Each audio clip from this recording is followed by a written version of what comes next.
harus berani dites DNA.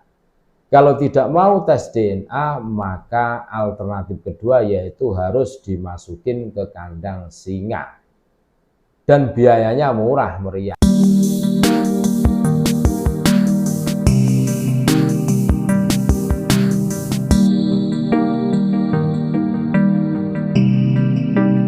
Assalamualaikum warahmatullahi wabarakatuh. Saudara-saudaraku sebangsa setanah air yang kami cintai, yang kami muliakan, yang kami banggakan, dimanapun Anda berada, berjumpa kembali dengan kami, channel Bejo Donya Akhirat.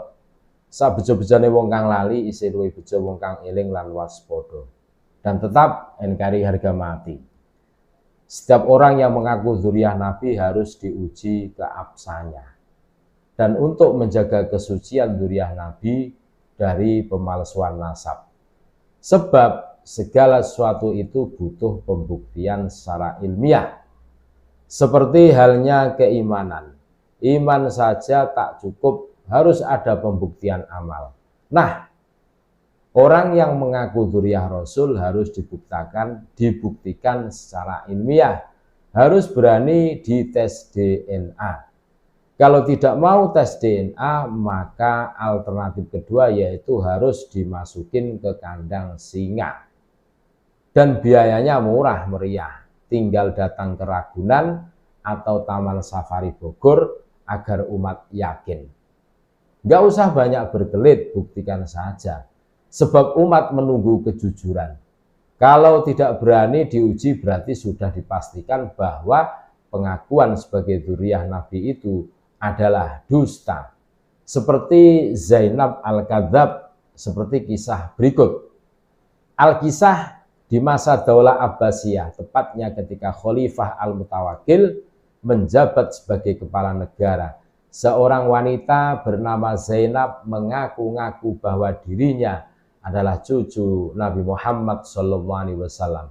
Ia menyebut dirinya adalah putri dari pasangan Ali bin Abi Thalib dan Fatimah radhiyallahu anhuma. Bagaimana mungkin ia masih hidup ketika itu? Berarti ia hidup selama 200 tahun lebih, karena rentang masa antara zaman nubuwah dan Daulah Abbasiyah berkisar 2 abad lamanya. Meskipun pengakuannya tidak masuk akal, tetapi di tengah masyarakat Zainab merupakan orang yang cukup berpengaruh. Ia memiliki banyak pengikut, bahkan ia mampu mengeksploitasi harta pengikutnya. Maka Khalifah Al-Mutawakkil pun mengeluarkan perintah untuk mengundangnya ke istana. Kamu ini seorang gadis dan Rasulullah telah wafat ratusan tahun yang lalu. Bagaimana mungkin ini bisa terjadi? Khalifah mencecar Zainab. Kemudian Zainab berkata, sesungguhnya Rasulullah mengusap kepalaku dan berdoa kepada Allah untuk mengembalikan masa mudaku setiap 40 tahun sekali. Masih belum yakin dengan jawaban yang tidak masuk akal ini, Khalifah Al-Mutawakkil mengumpulkan masyayikh, para tetua keturunan Ali bin Abi Thalib, putra-putra Al-Abbas, segenap warga Quraisy, dan memberitahu mereka perkara Zainab yang sangat kontroversial. Dan kemudian mereka pun menyebutkan sebuah riwayat bahwa Zainab telah wafat. Apa yang kamu katakan untuk menjawab pernyataan mereka? Khalifah kembali bertanya penuh selidik kepada Zainab. Itu riwayat palsu dan keji, karena sesungguhnya privasiku terjaga dari pengetahuan orang-orang. Bahkan mereka tidak tahu tentang kehidupan dan kematianku. Zainab mematahkan tuduhan itu dengan penuh percaya diri. Kemudian Khalifah bertanya kepada jamaah yang dia kumpulkan, adakah kalian memiliki bukti yang dapat mengungkap tipu daya wanita ini selain riwayat yang kalian sampaikan? Sayangnya mereka menjawab tidak.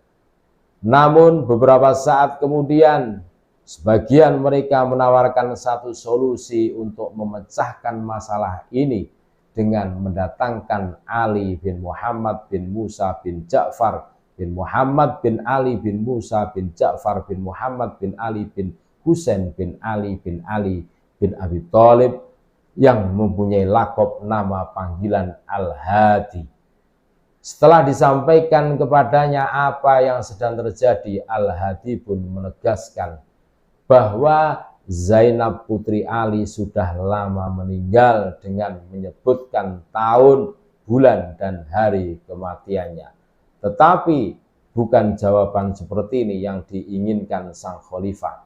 Beliau bahkan berjanji tidak akan melepaskan Zainab sebelum membungkamnya dengan hujah yang kuat. Jika benar dia anaknya, jika benar dia adalah anak Fatimah, akhirnya Ali Al-Hadi kembali bersuara, berusaha mengungkap tipu daya Zainab dengan mengajukan sebuah tantangan. Sesungguhnya jasad keturunan Fatimah tidak akan dimangsa oleh hewan-hewan buas. Maka datangkanlah hewan buas kepadanya dan lemparkan ia di tengah kerumunan hewan buas itu. Tidak, teriak Zainab yang raut wajahnya tiba-tiba berubah ketakutan. Ini hanyalah cara agar dia bisa membunuhku. Kenapa tidak kamu saja yang melakukannya? Katanya berusaha membela diri. Dengan tenang Ali Al-Hadi berkata, ya, aku berani membuktikannya. Dan beberapa saat kemudian ia dimasukkan ke dalam sebuah kandang. Perlahan-lahan 6 ekor singa yang ada di dalam kandang itu mendekati Ali satu persatu. Dengan lembut tangan Ali membelai kepala singa-singa yang mendekatinya. Binatang-binatang buas itu di hadapan Ali Al-Hadi menjadi jinak dan penurut. Begitu melihat Ali keluar dari kandang dengan selamat dan dilihatnya dengan mata kepala sendiri, sebuah pemandangan yang langka, Zainab pun hanya terdiam 1000 bahasa. Dan akhirnya ia akui kebohongan yang selama ini ia desuskan, tipu daya yang selama ini dia mainkan. Masyarakat yang mengetahui kejadian ini menjulukinya dengan sebutan Zainab Al-Kadzabah untuk semua orang. Terima kasih.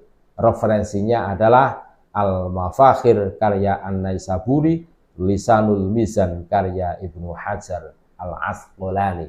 Terima kasih. Tetap NKRI harga mati. Assalamualaikum warahmatullahi wabarakatuh.